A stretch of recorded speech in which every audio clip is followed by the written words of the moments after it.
बुद्ध अपने शिष्यों को दे रहे थे उपदेश, तभी एक व्यक्ति को बुद्ध की बातें अच्छी नहीं लगी। वह उठा और बुद्ध का अपमान कर दिया। बुरी बातों को बार बार याद करने से हमारी परेशानियां बढ़ती हैं, मन अशांत होता है। इसीलिए दुख देने वाली बातों को भूलकर आगे बढ़ना चाहिए। इस संबंध में गौतम बुद्ध का एक प्रसंग प्रचलित है। गौतम बुद्ध अलग अलग क्षेत्रों में भ्रमण करते और अपने शिष्यों को उपदेश देते थे।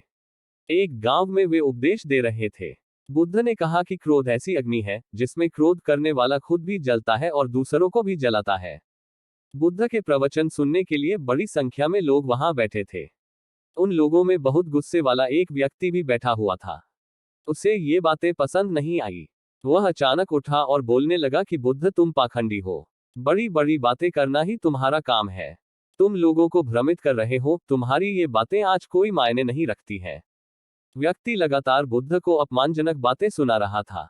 वहां बैठे सभी लोग ये देखकर हैरान थे कि बुद्ध ये सब शांति से सुन रहे थे, लेकिन कुछ बोल नहीं रहे थे। क्रोधी व्यक्ति बुद्ध को शांत देखकर और ज्यादा क्रोधित हो गया। वह बुद्ध के पास गया और उनके मुंह पर थूककर वहां से चला गया।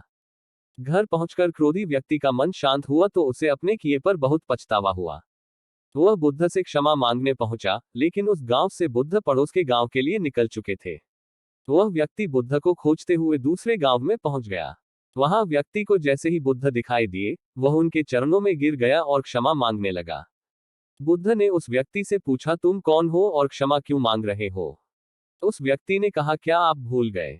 मैंने कल आपके साथ बुरा व्यवहार किया था, आपका अपमान किया था। बुद्ध ने कहा, बीता हुआ कल मैं वहीं छोड़ आया हूं और तुम अभी भी वहीं रुके हुए हो।